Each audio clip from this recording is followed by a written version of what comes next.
अस्सलाम वालेकुम स्टूडेंट्स, कैसे हैं आप सब। उम्मीद है कि आप सब खैरियत से होंगे। FSc part 1 bio chapter number 2 biological molecules और टॉपिक नंबर 4.2 हम डिस्कस कर रहे थे, क्लासिफिकेशन ऑफ कार्बोहाइड्रेट्स। उसमें आज हम देखेंगे ओलिगोसैकराइड्स एंड पॉलीसैकराइड्स। तो स्टूडेंट्स, प्रीवियस लेक्चर में हमने डिस्कस किया था कि मोनोसेक्राइड्स जो हैं वो क्या होते हैं, उनकी करेक्टरिस्टिक्स को हमने देखा था। इसके अलावा मोनोसेक्राइड्स के स्ट्रक्चर्स को हमने देखा था और उसकी कुछ एग्जांपल्स को डिस्कस किया था। तो आज हम डिस्कस करेंगे ओलिगोसेक्राइड्स को और पॉलीसेक्राइड्स को। तो ओलिगोसेक्राइड्स जो हैं, अगर हम इनकी करेक्टरिस्टिक्स की बात करें तो हम कहते हैं कि ओलिगोसेक्राइड्स जो हैं ये लेस स्वीट होते हैं टेस्ट में। इसके अलावा लेस सॉल्युबल होते हैं इन वाटर में।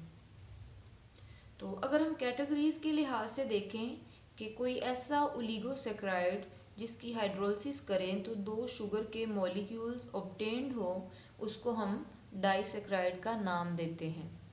स्टूडेंट्स, अगर हम इनके कार्बन रेंजेस की बात करें तो 2 से 10 कार्बन एटम्स जो हैं वो इनमें मौजूद होते हैं।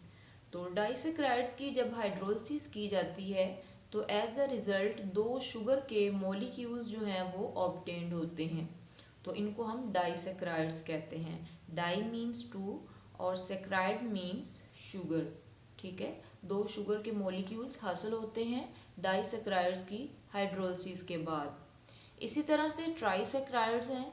तो ट्राइसैकराइड्स जो हैं ये भी ऐसे शुगर के मॉलिक्यूल्स होते हैं, ऐसे कंपाउंड्स होते हैं जिनको हाइड्रोलाइज्ड करें तो इनकी हाइड्रोलिसिस के बाद हमें 3 शुगर के मॉलिक्यूल्स जो हैं वो ऑब्टेन्ड होंगे। 3 शुगर के यूनिट्स जो हैं वो ऑब्टेन्ड होंगे। तो स्टूडेंट्स, हम देख लेते हैं कि डाइसैकराइड्स जो हैं वो क्या होते हैं। डाइसैकराइड्स, जैसा कि हमने बात की कि इनमें 2 शुगर के मॉलिक्यूल्स जो हैं वो आपस में लिंक्ड होते हैं, आपस में ज्वाइन हुए होते हैं। ठीक है, तो अब हम इसकी एग्जाम्पल की बात करते हैं। डाइसैकराइड में हमारे पास जो है वो सुक्रोज का मॉलिक्यूल है। इसके अलावा लैक्टोज और माल्टोज वगैरह भी डाइसैकराइड्स में आते हैं। अगर हम सुक्रोज के फार्मूला की बात करें तो हम कहते हैं कि C12H22O11, ये सुक्रोज का मॉलिक्यूलर फार्मूला है। अब हम इसका यहाँ पे स्ट्रक्चरल फार्मूला देखेंगे। और अगर हम इसके स्ट्रक्चरल फार्मूला की बात करें तो हम कहते हैं कि सुक्रोज के अंदर जो हैं 2 यूनिट्स होते हैं ग्लूकोज के। एक हमारे पास है 2 यूनिट्स होते हैं, एक ग्लूकोज का यूनिट है और दूसरा जो है वो फ्रुक्टोज का यूनिट होता है। यानी 2 शुगर के मॉलिक्यूल्स इसमें कंबाइन करते हैं और डाइसैकराइड बनाते हैं जो कि सुक्रोज है। यहाँ पे आप लोगों को ये स्ट्रक्चर नज़र आ रहा है ग्लूकोज का, ठीक है, और यहाँ पे नज़र आ रहा है फ्रुक्टोज का।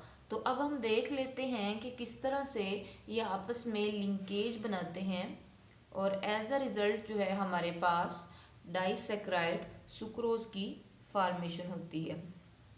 तो स्टूडेंट्स, अगर हम ग्लूकोज और फ्रुक्टोज की बात करें तो हम कहते हैं कि इनका जो मॉलिक्यूलर फार्मूला है वो सेम होता है, लेकिन अगर हम इनका स्ट्रक्चरल फार्मूला ड्रा करें तो वो थोड़ा डिफरेंट होता है। इनमें कार्बन की जो नंबरिंग है वो थोड़ी सी चेंज होती है फ्रुक्टोज के अंदर।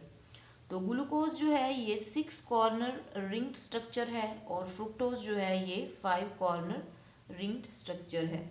अगर हम यहाँ पे ग्लूकोज का स्ट्रक्चर जो है वो ड्रा करते हैं तो ये जो 6 कॉर्नर रिंग्ड स्ट्रक्चर है इसको हम देख लेते हैं। यहाँ पे आप लोगों को ये कार्बन नंबर 1 नज़र आ रहा है और इसके साथ हाइड्रोक्सिल ग्रुप अटैच है और ऊपर जो है वो हाइड्रोजन अटैच है। इसी तरह से कार्बन नंबर 2 के साथ भी हाइड्रोक्सिल ग्रुप अटैच है और इधर हाइड्रोजन है। और कार्बन नंबर 3 पे जो इसकी कॉन्फ़िगरेशन है वो थोड़ी डिफरेंट है। हाइड्रोक्सिल ग्रुप जो है वो ऊपर चला गया और यहाँ पे हाइड्रोजन जो है वो अटैच है। कार्बन नंबर 4 के साथ भी यहाँ पे हाइड्रोक्सिल ग्रुप है, यहाँ पे हाइड्रोजन जो है वो अटैच है और ये कार्बन नंबर 5 है और देन कार्बन नंबर 6 है जिसके साथ भी हाइड्रोक्सिल ग्रुप जो है वो अटैच है। तो ये जो है ये ग्लूकोज का फार्मूला है और ये जो ग्लूकोज की रिंग हमारे पास बनी है इसको हम कहते हैं ग्लूकोपाइरानोज रिंग, जो कि सुक्रोज के स्ट्रक्चर में एग्जिस्ट करती है। इसके बाद हमारे पास फ्रुक्टोज है। तो फ्रुक्टोज का यहाँ पे आप लोग देख रहे हैं कार्बन नंबर 1, इसकी नंबरिंग हम इस साइड से स्टार्ट करेंगे। फिर कार्बन नंबर 2 है, ये हमारे पास कार्बन नंबर 3 है, इसके साथ भी हाइड्रोक्सिल ग्रुप जो है वो अटैच है। इसी तरह से कार्बन नंबर 4 और फिर हमारे पास कार्बन नंबर 5 है। तो स्टूडेंट्स ये फ्रुक्टोज है। फिर क्या होता है, एज अ रिजल्ट यहाँ पे वाटर का रिमूवल होगा। जो ग्लूकोज है उससे हाइड्रोक्सिल ग्रुप, और इसके अलावा जो फ्रुक्टोज का स्ट्रक्चर है, यहाँ से ऑक्सीजन का एटम जो है वो रिमूव होंगे और यहाँ पे वाटर की फॉर्मेशन होगी, वाटर का रिमूवल होगा। अब हम नेक्स्ट स्ट्रक्चर पे चले जाते हैं। जब वाटर का रिमूवल होगा तो कुछ इस तरह की लिंकेज जो है वो हमारे पास बनेगी। ठीक है, तो यहाँ पे जो फ्रुक्टोज का स्ट्रक्चर बनता है इसको हम फ्रुक्टोफ्यूरानोज कहते हैं, जो रिंग्ड स्ट्रक्चर है फ्रुक्टोज का। तो स्टूडेंट्स यहाँ पे क्या होता है, जब वाटर का रिमूवल हो जाता है, वाटर के रिमूवल के बाद हमारे पास एक बॉन्ड बनता है जिसको हम नाम देते हैं ग्लाइकोसिडिक बॉन्ड का। तो ग्लाइकोसिडिक बॉन्ड जो है ये दो कार्बन एटम्स के दरमियान में बनता है। ऑक्सीजन की वैलेंसी जो है 2 होती है, तो इसी वजह से ये दो कार्बन एटम्स के साथ जो है इसका बॉन्ड बना हुआ है। तो बेसिकली यहाँ पे जो प्रोसेस हुआ है वाटर के रिमूवल का, हाइड्रोलिसिस का यहाँ पे प्रोसेस हुआ है। तो एज अ रिजल्ट वाटर का रिमूवल हुआ है और जो रिमेनिंग ऑक्सीजन बची हमारे पास, जिसकी वैलेंसी 2 थी, तो ऑक्सीजन का यहाँ बॉन्ड बन जाएगा और इस बॉन्ड को हम ग्लाइकोसिडिक बॉन्ड का नाम देते हैं।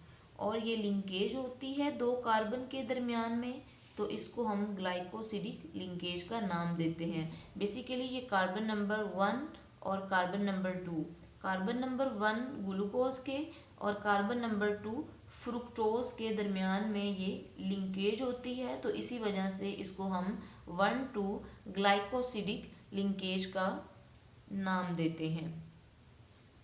तो ये ग्लूकोज और फ्रुक्टोज के मिलने से सुक्रोज का स्ट्रक्चर बनता है और इसका फार्मूला जो है वो C12H22O11 है। यहाँ से 2 हाइड्रोजन और 1 ऑक्सीजन जो है वो निकल जाएगा और एज अ रिजल्ट क्या होगा, इनके पास हाइड्रोजन और ऑक्सीजन के एटम्स की जो कंसंट्रेशन है वो कम हो जाएगी, क्योंकि ग्लूकोज और फ्रुक्टोज के हाइड्रोक्सिल ग्रुप की आपस में लिंकेज होती है। ठीक है, तो फर्दर हम इसको डिस्कस करते हैं।